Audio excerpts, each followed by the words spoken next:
Suze. Hi. How are you? Good. I miss you. Oh, I miss you. Where have you been? Just hanging out, doing some stuff. I love stuff. What if we had a whole podcast where you're like, really? Because I love things. Stuff. And things. It's basically this podcast is. Stuff. And things. That's our new podcast, our spin-off show. It's kind of what this show is. I got a thing I was thinking about. Remember how we did a podcast a long time ago where we talked about the hill we die on? Yeah. Like the most petty hill we die on? Yeah. I changed my mind. Oh. I have one. Okay.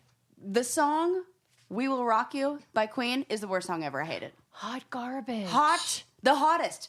Wow. A fiery inferno of garbage. I hate that song. The clapping thing. It's always at.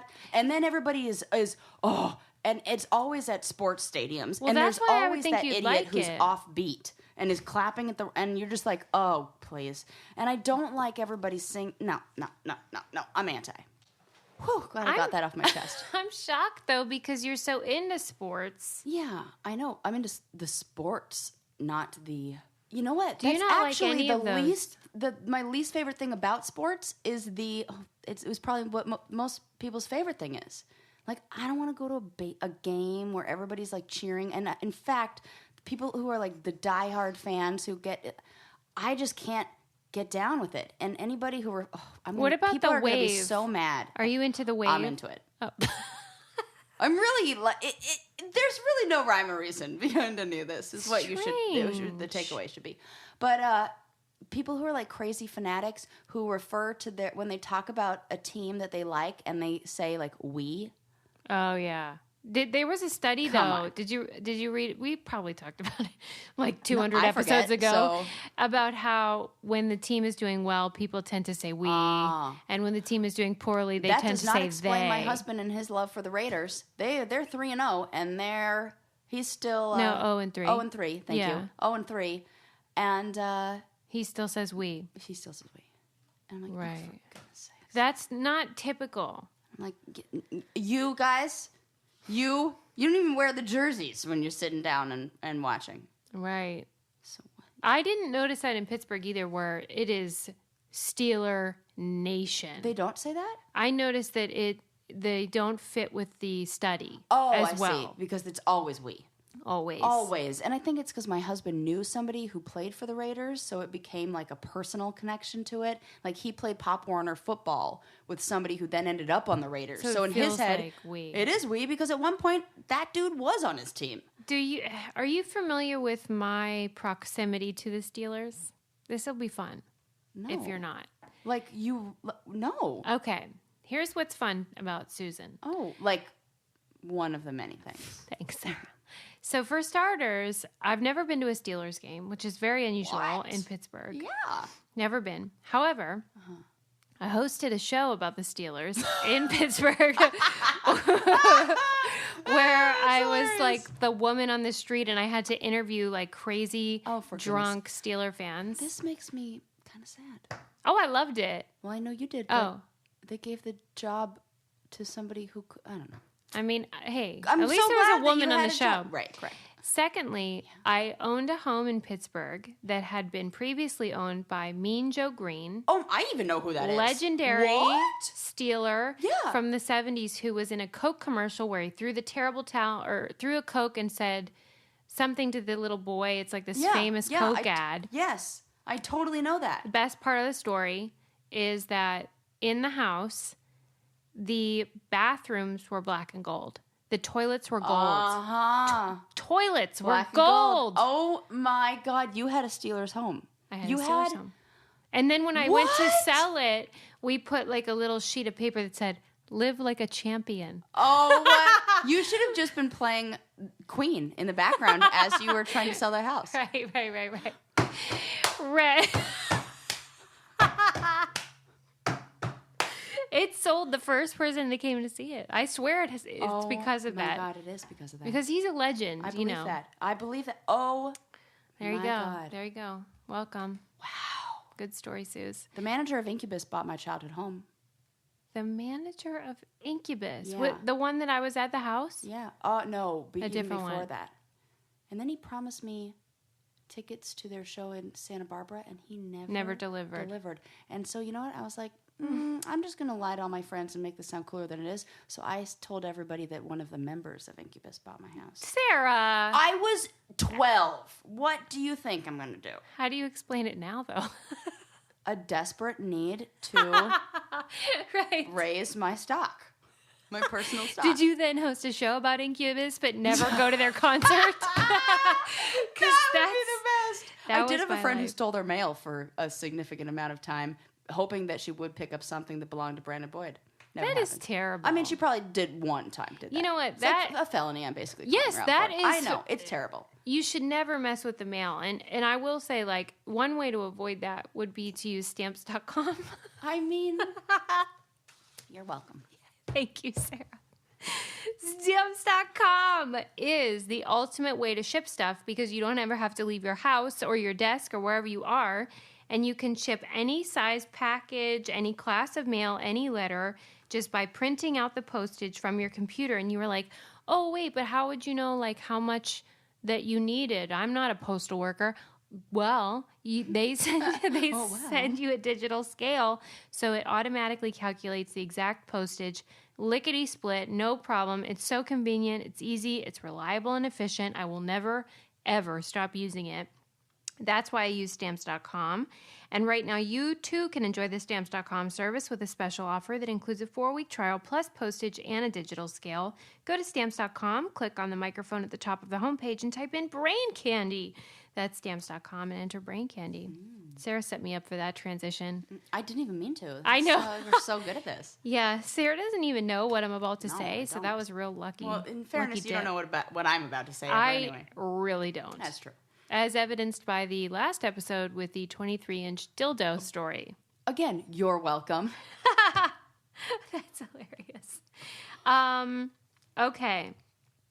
I read a story about the woman behind crossword puzzles. It's a woman? Yeah. It's Who, a woman. started it all? Who pretty much started it all. Early in the 20th century, they had like something derivative of a crossword. Early in the 20th century. So like I guess early by, I would say like. What year are we thinking? 1920s, 30s. Okay. Right around then. Okay. And it was like a pyramid shape, and you basically just had to figure it out and fill it in. It wasn't like it is now where everything was interlocked and... Oh, I see. You know? Okay, yeah. And then she became, happenstantially, is that a word? Sounds good. It really does. It is now. She became the editor to make sure there weren't mistakes because they found that people were furious. I personally have written multiple crossword and puzzle books complaining about She has errors written and the inaccuracies. editor to say, Yes, I have. I am not pleased. I apologize for nothing. And they were grateful. I don't think they were. No, they weren't. They were sort of like, They were like, okay. yeah, thanks for nothing. Yeah. They're like, we'll change. We'll make sure we update it in our next edition. I was like, what? Apparently, the newspapers were getting a lot of complaints if things were misspelled or if the answers were incorrect. Listen, So- if you're the kind of person who's going to do a puzzle, you're the kind of person who will also complain if it's wrong. That is totally true. Yeah. So she got to be the editor, and then they found that she was super great at coming up with the puzzles. That's so cool. Super cool.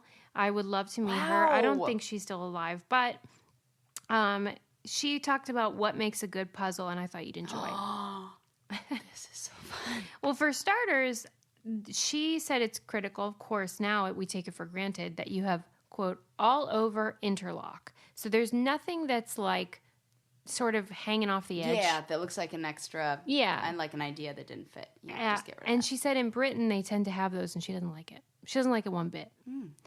And then she said every part has to be connected symmetrically. Again, something we take for granted now. Yeah. But she basically wrote the book on how these should be laid out, and they should look pleasing to the eye in that way. And then she still, at the time of this article, which it might have been one of those like vintage articles where they're like, hey, read this from like 1973, but I'm not sure. But she said that she really likes unifying themes. You know how sometimes crosswords... That is You love how I decide whether it's like a good crossword puzzle where the author of the puzzle was smart. Yeah.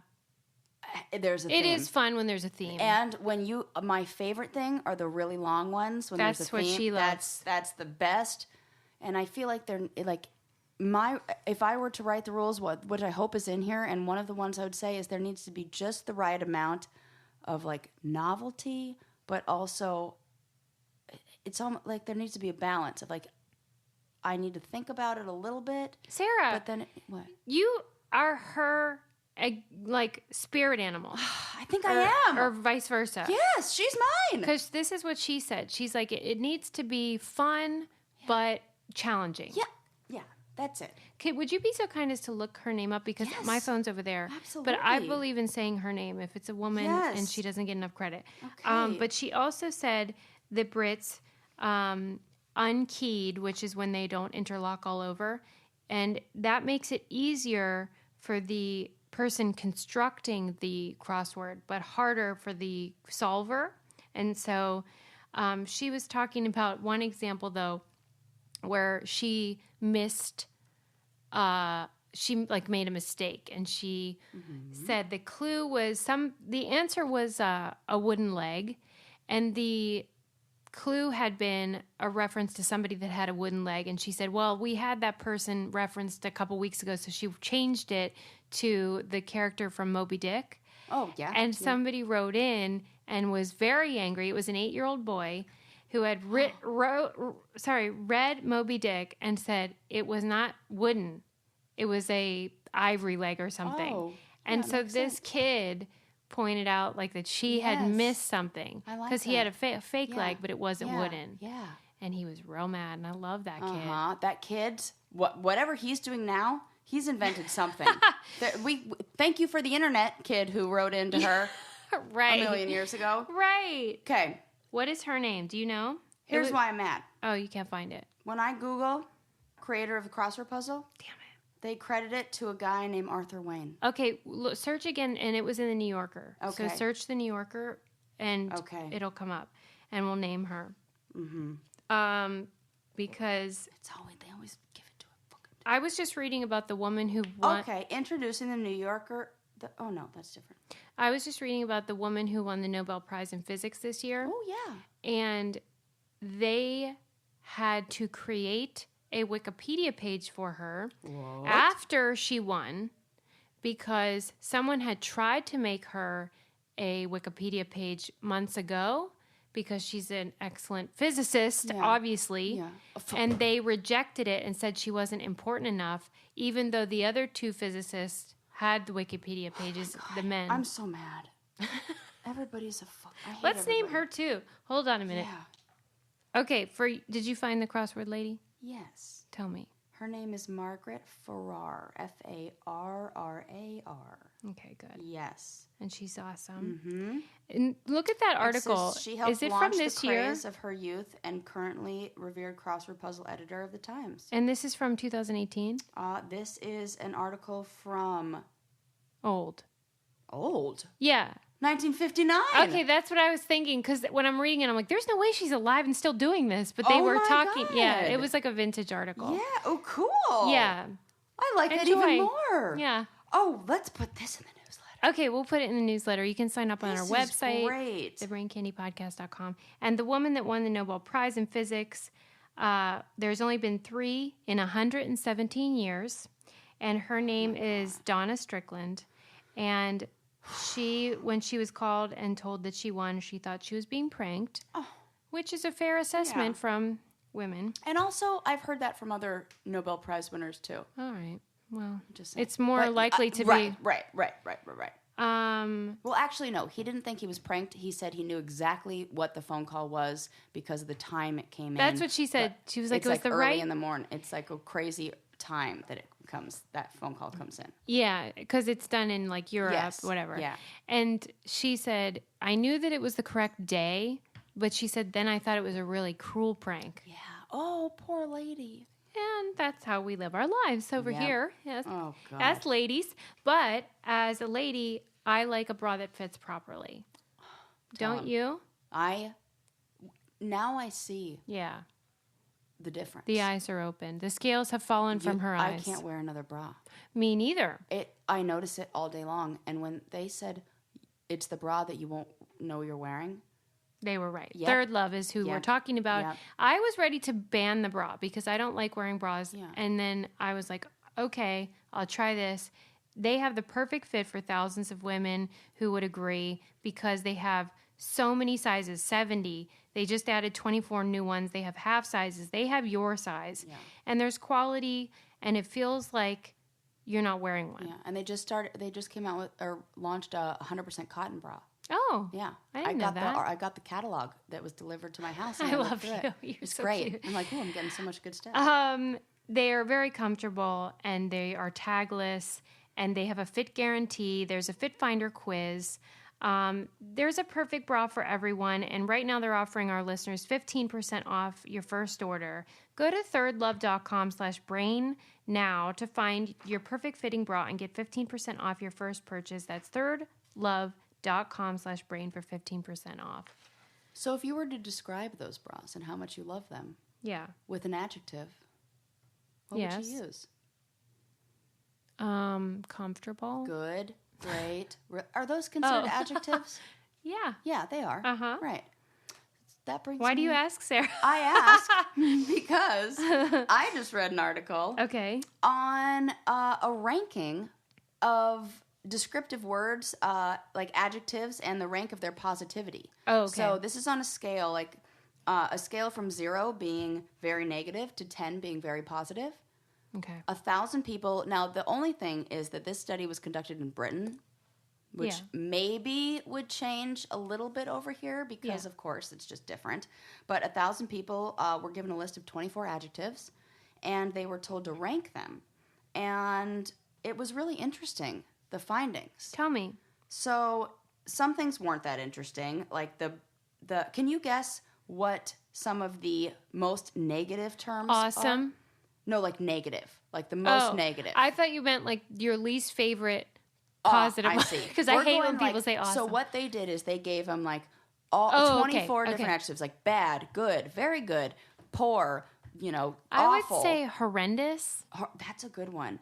So the most negative on the whole list was abysmal. That's what Adam always says. That's British. He's British. And I'm always like, I don't even think you're using that word right.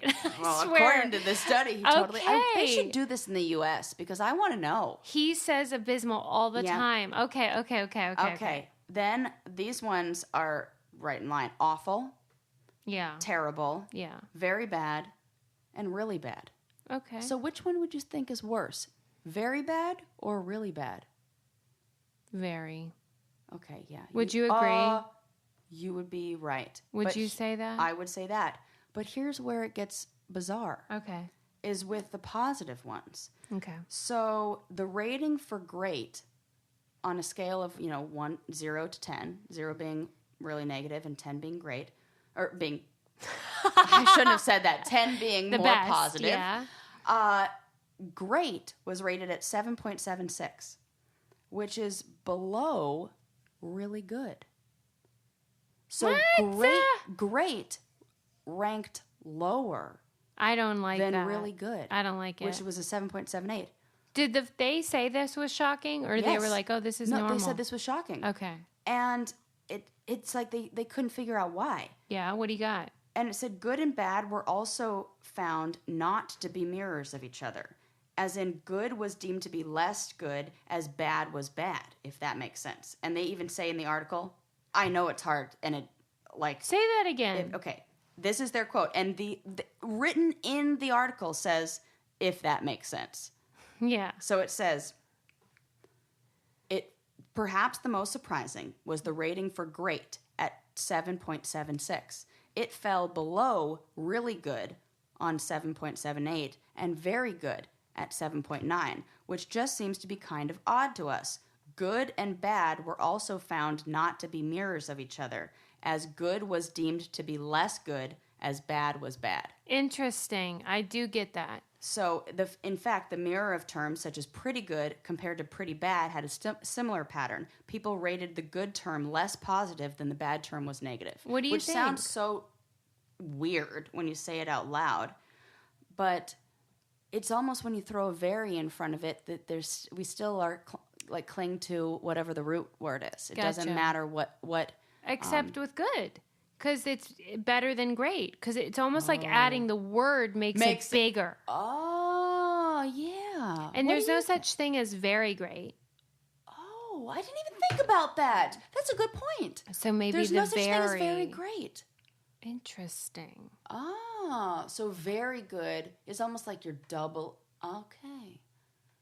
But I am surprised by the finding. Yeah, it's real. And there's a whole graph that shows it, which I think is really interesting. And I've already sent it to Dahlia's to be put in the newsletter. So good. The top ones on the list, Incredible was number 1.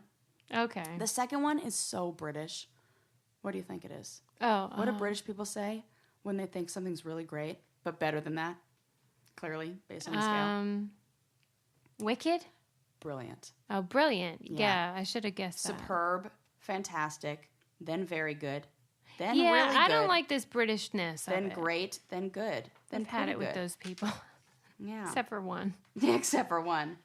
Yeah, I want to know what it's like in the United States. What word we would think is like the worst? Mm-hmm. What word would you say is the worst? I had said horrendous. That was my choice. Before. Yeah, horrendous. Abysmal. But I would never use that. Awful is pretty good one. And I suppose they're giving you they're giving you the list already. Are so they? They gave you the set of 24 words, and then you had to rank them. All right. So it was already a set list. It's basically that's a problem. That's a problem too. Yeah. Let me talk about this though. This is not a transition. Don't fast forward, you losers. We've talked about this a little bit before, but I read this really interesting article about the phenomenon of dead moms in like children's movies. Yes, and literature and books and obviously that is literature. Yeah. Like it's Cinderella, Snow White. Yeah, we usually I think we've talked about it in the context of Disney, but this was, acknowledging that it's been in Greek mythology and wherever forever. Yeah. But this was what caught my eye. Because we all know the examples, Bambi, and then the more recent iterations of it. Yeah. But they said that the dead mom, how it used to be, then there was this evil stepmother, has been replaced with the hero dad, like in Nemo. Where... Wait, now that I think about it, there are a lot of hero dad movies. Wait a second. And it really grinded my gears, as Sarah said. That's the same thing in Moana. I mean, he's not the hero, but it's very clear who's the... Okay. Yep.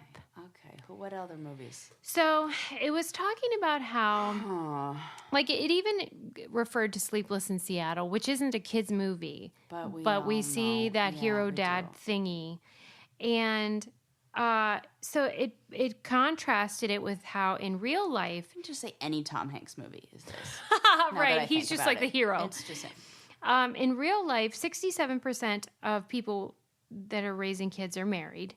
25% have single moms, 8% have single dads, but half of that 8% have live-in female partners, which you've talked about. That is the thing that they do. As soon as the mom's dead, they're like, hey, Kay, next. Mm-hmm. There's a lot of anxiety, and this is not Sarah saying this. This is data. Yeah.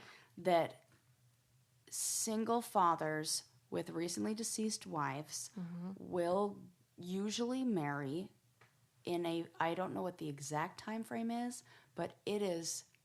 Like they're bringing a date to the funeral, okay? It's fast.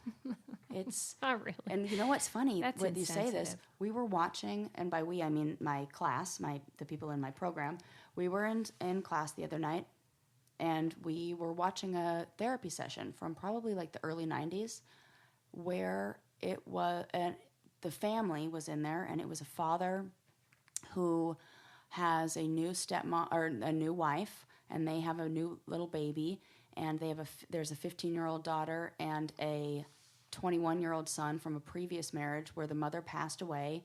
And while we were watching it, the therapist who's conducting the session, she's like giving background information, and she says something like, the mother died in like 1993, and then in 1994 he married this woman, and like 3 or 4 people around me they were like, what? Okay. That was like that. He didn't waste any time. Are you kidding me? They got married like da da da da. Like because it was like months, and I just had this thought. I was like, oh, we've talked about this in the pod. I know what this is, and anecdotally, I know it to be true from people who have been in those situations. And Yeah, I've heard this, and the studies show, and this therapy session was about that. which it's fine, like no problem with Right. it. But it's just an interesting observation. It's just something we need to like look at. Say, what's going on here? And so they're contrasting this theme in these movies with the reality that this is a very rare scenario. Yeah. And then it tried to unpack why this might be the case. We need to be making the mom the hero. It talked about, though, how, like, even in Ice Age, you remember when the mom carries that kid in the river, like, to the woolly mammoth, and the woolly mammoth puts the baby on its tusk or whatever, its trunk or something. And then the mom, like, fucking drifts off in size, and they're, bye-bye, mom, gone forever. So they could make a goddamn buddy movie in the Ice Age. Like, even in that story, that mom let's could have just got kill on the that mom. tusk. Yeah. But they were like, she's inconvenient. We need a buddy movie. And so they got to kill that bitch off. Dude. And so then This is the thing. it says that Disney prefers, and this is like historically, untethered, frivolous women and replaced mom with Mickey. Like Mickey's the nurturer. Mickey provides you with your emotional support. I know, it's got real dark. Okay. Sarah's We like, whoa. I feel Pump like the this brakes. is okay. So, oh my God, there's so much to unpack. Where do I even start? Okay, well, I mean, I just think about who's creating these. No, go ahead. I'm just saying while you unpack in your brain, if you ever have to unpack your bowels, Give me a spot. it's called Omigo. I've heard about this in so many different settings Oh recently. my God. It's so crazy. Ever since Oh we my got God. our toilet That's seats. true. We went to a comedy show Yes. and they talked about Kevin this. Nealon did a whole routine about how he has an Omigo toilet seat and how it's the best thing ever, and he didn't even know why he was there that night because he would rather This is a true story. Yes. I swear to God, people, it's a true story. He's like, I'd rather just be sitting on the toilet right now. It's temperature controlled. It has a light. It cleans your butt. Yep. Like, it's heaven on earth. Why are we all here when we could be on our toilets right now? And Sarah and I were dying, and he looked at us and he goes, do you have this? And we were like, yes! We both nodded, and we could not stop. We could not stop. Susie and I were front row laughing at this guy, and he must have been like, either you have one of these or you know. And we were like, yes, we do. And now we'll tell you all about it. We got these toilet seats, which are amazing. And so funny. The point is that in the rest of the world, when you go number 2, toilet paper ain't cutting it.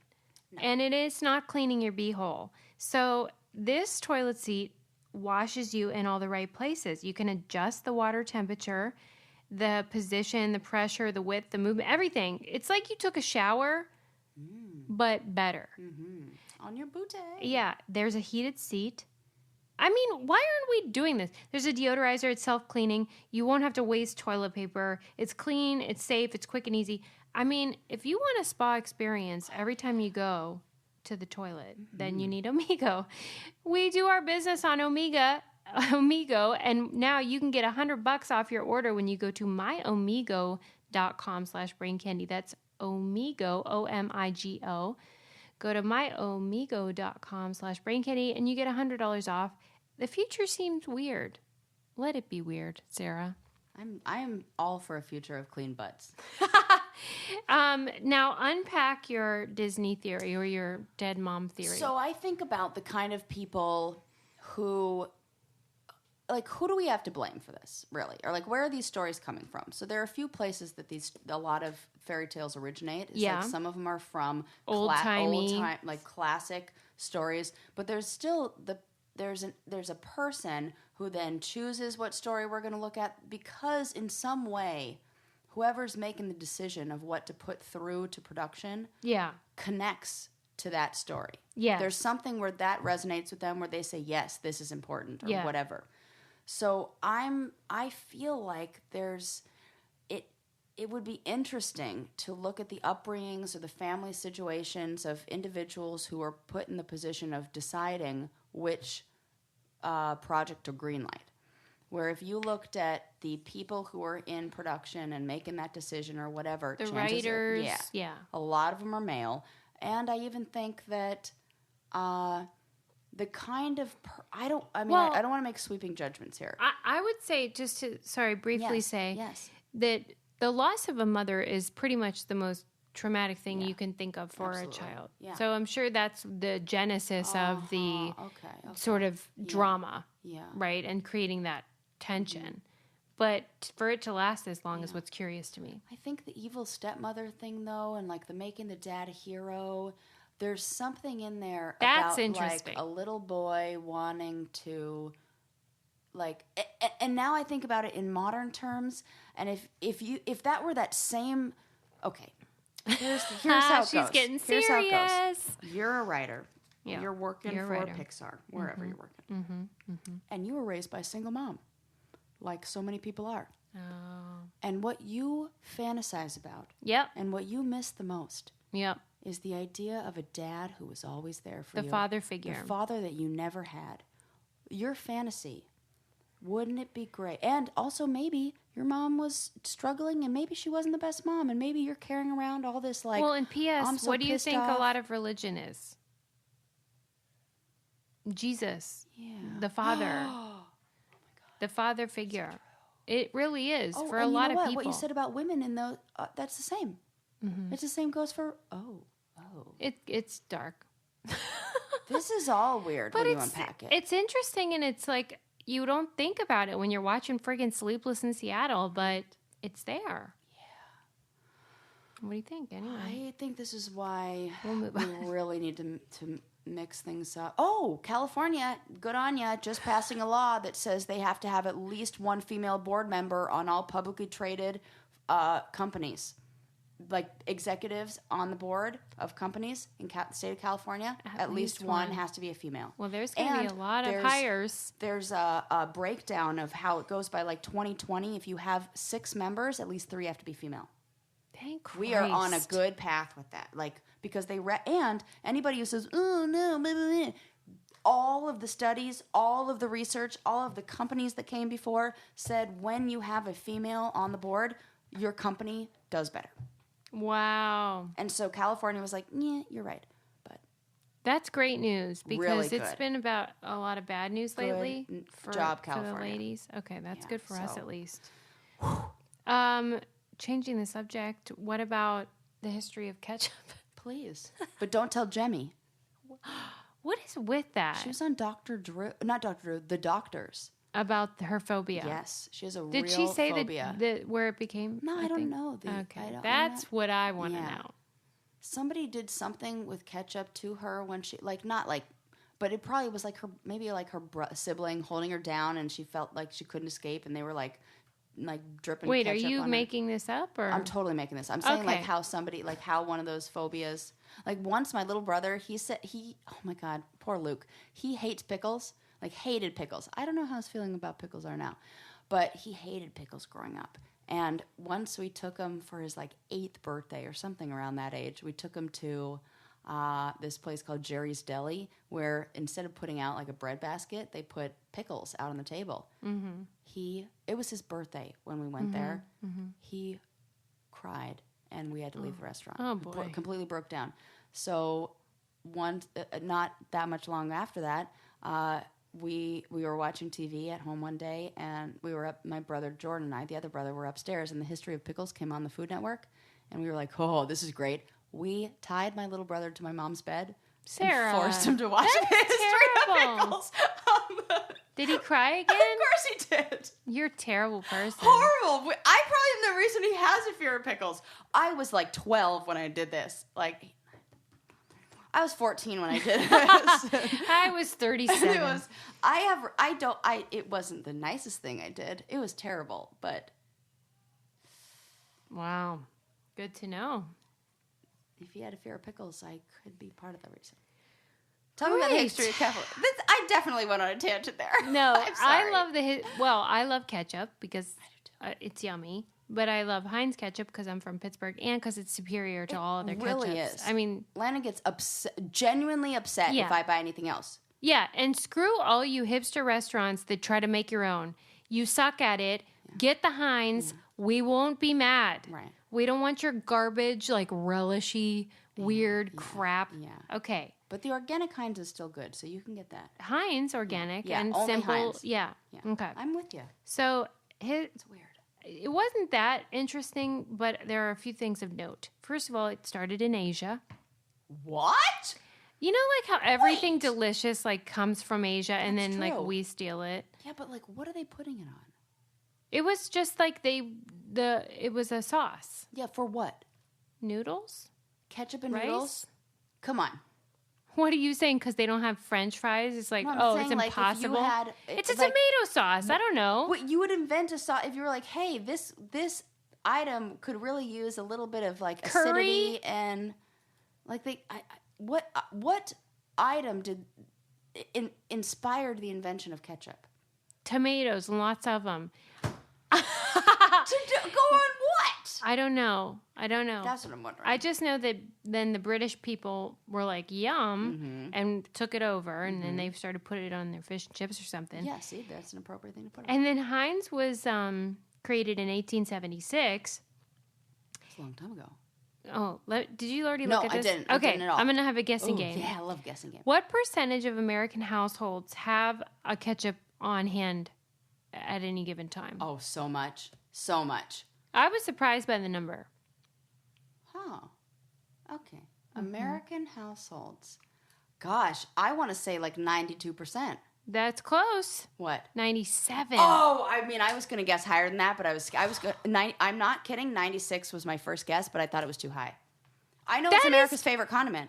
I know, but like, I can't believe anyone even plans that well. Because, these idiots. It's more like what happens is you have a barbecue with people, friends, you buy the big size bottle of ketchup.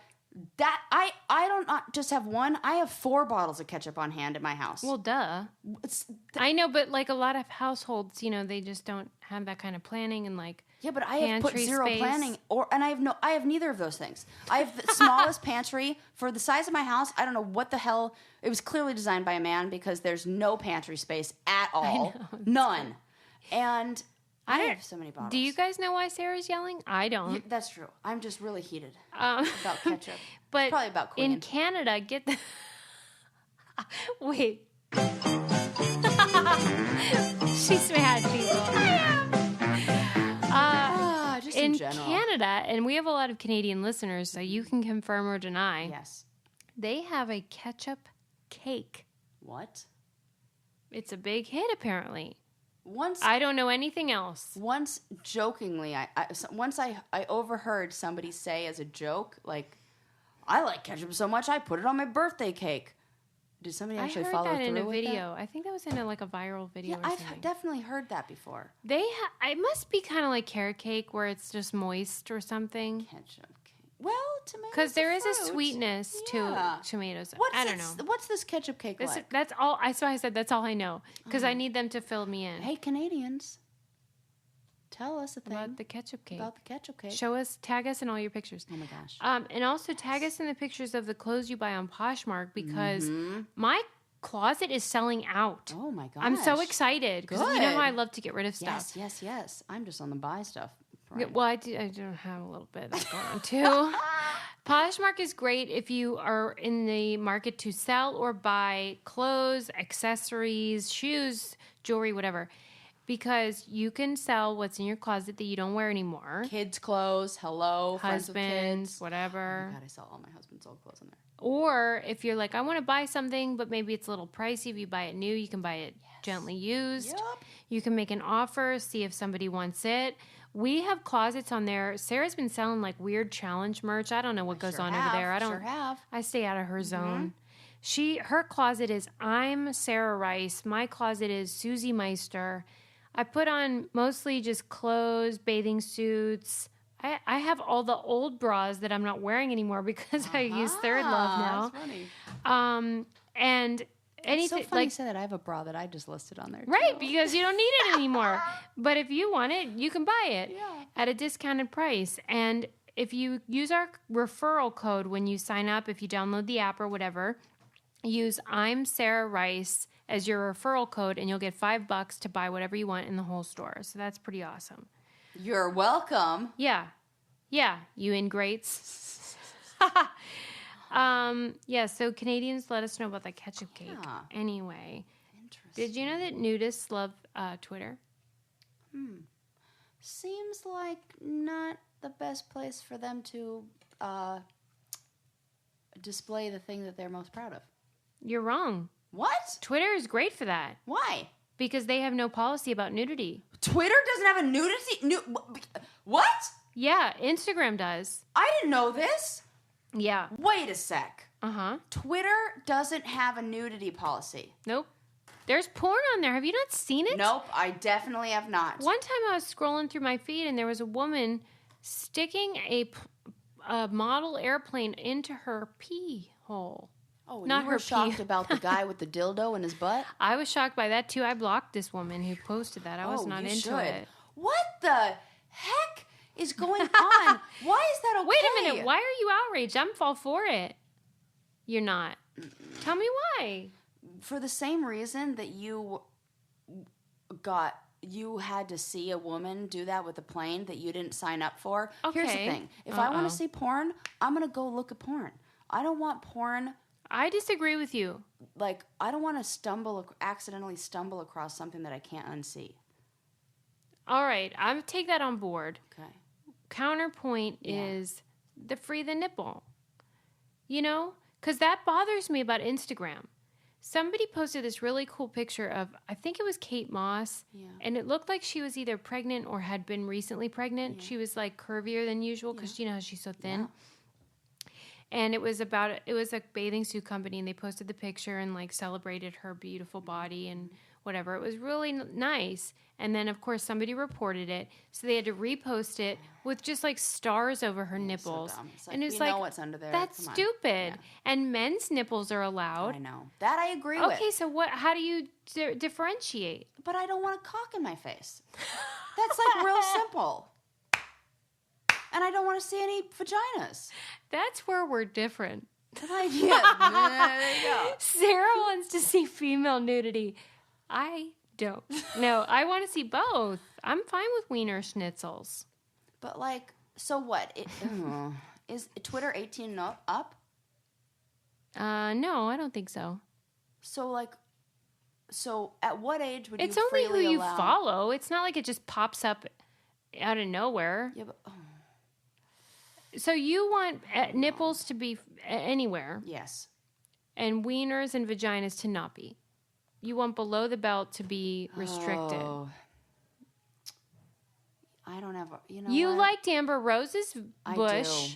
That's true. And you know what? I like... Ugh. Oh my God. It's this hard. Is really I know. making me like, no pun intended. Because that is actually an appropriate word because it's like... I'll take a picture of a penis, but I don't want it hard. Like all of a sudden, when it becomes about sex and less about the art, it's like the expression. Art is like porn. I can't explain it, but I know it when I see it. Well, that's the Supreme Court. Yeah. Definition was they tried to define pornography. Like how can you? And the justice said, I can't define it, but I know it when I see it. And I think that's true for everyone, but everyone is different about what is porn. Totally. But when I see like, I've seen some weird fucking things. And Where I think are you seeing this? people send me stuff. I get tagged in things that I should not be tagged in because I just am who I am. I don't know why. I can't even tell you. Wait, are you saying because of the challenge? Yeah, just because, I get tagged in really a whole bunch of weird stuff. That's not right. Like, there was a guy who was like a male sex worker who somehow, like, tagged me in a whole bunch of stuff, and I had to, like, actively work to not see a ton of penis for a while. Mm-hmm. And I, like, it felt very invasive. It felt like I did not ask for this. I did not want that. I did not sign up for that. I did not follow this guy. I think that that's a separate problem where people can tag you. I hated it. There is a setting where you can restrict tagging and stuff. But here's the thing. If I go to a meetup and I go to like a Brain Candy book club thing, I want those people who but you can pictures. then approve it, I think. Oh, so I have to approve them first. And like they blur it. This is why I fucking hate. They blur it in DMs. Like meetings. Like and if you choose to look at it, you can. Yeah. I don't know if you know that. Yeah, I do know that one. But then it's like you choose to look at it, and I feel like I'm playing Russian roulette with dicks. I am. You can laugh. I would love to play that game. I know. We have very different. I mean, I've never been. Well, okay. I did see like Megan Mullally did an Instagram. She's Karen on Will and Grace. She did an Instagram live, and you know how you can ask to be a part of it. I think somehow some guy got into her live and showed his dick. Yeah, those kind of things. And she was very upset, and rightly so. That's what I'm. That is the part that. The thing that I am advocating for is for people to be able to post whatever they wish on their own pages, on their own time, and like I just feel like I'm more about like less rules.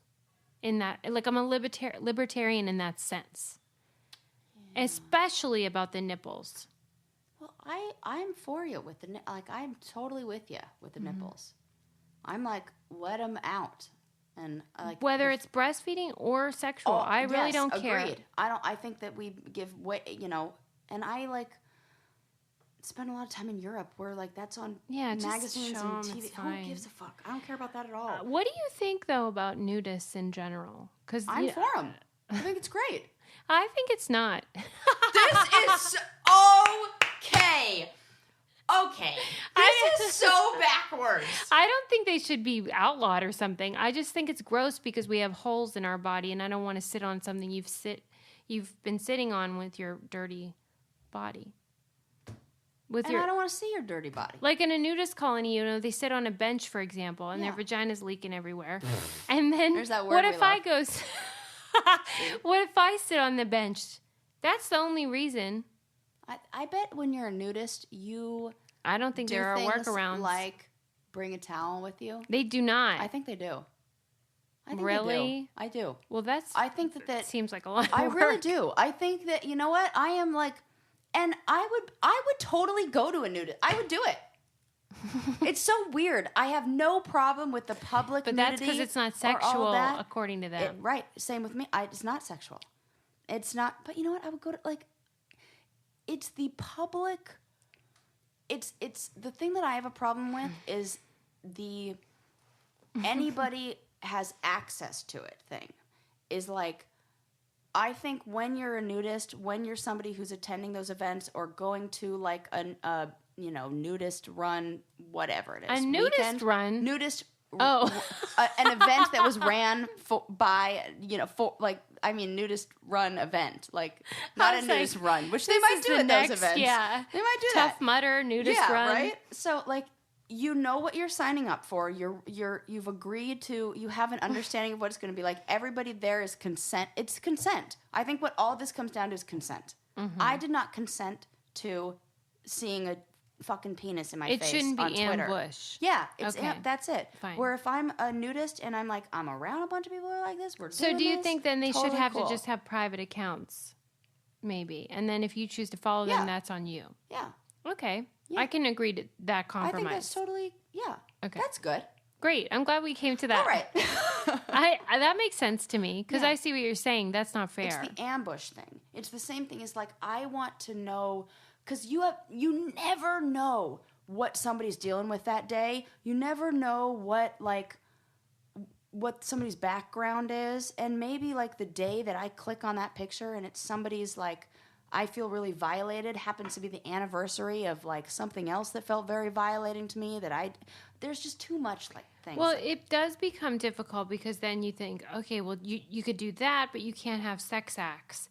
Well, what's a sex act? I mean, that sounds self-explanatory, but maybe it gets blurry. Right. So I see why there's a problem and why Instagram has been like erring on the side of caution. They're dragging their heels in or whatever that is, like where they're like, we're not changing, even though it's stupid. Right. That's their hill. That's their petty hill that they are dying on. Yeah. You are so right. Full circle. Yeah, you're so right about that. I read a great interview. Or no, it wasn't even. It was not an interview. It was like a hilarious article in The Cut about the show Ink Master. Oh, yeah. And the tattoo show. It was about how for a period of time, maybe still, they were sponsored by Taco Bell. No. That's and funny. so, what's that, Dave Navarro? Yeah. He would have to be like all serious. And he would have to be like, Taco Bell believes in living moss. And you all here clearly believe in living moss. And then he would have to be like, let's show how we're going to live moss. Oh, my God. Like he That's kept great. using the phrase in different ways. And the title of the article was like, I think about Ink Master's living moss. And then like in the article, she said, I must have been living Manos. And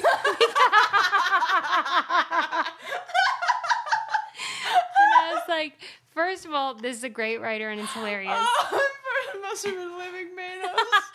And second of all, it kind of like hilariously talked about how these weird product placements It's so weird now. are awkward. And I was thinking about our experience, like when we were you there when I rolled down a hill? Were you there? In a tire? Yeah. Of course. I never know which season. I was in a For tire with you. Freaking T-Mobile Sidekick. And you got out of that tire, and that is exactly what you said. You said, I can't believe that I just...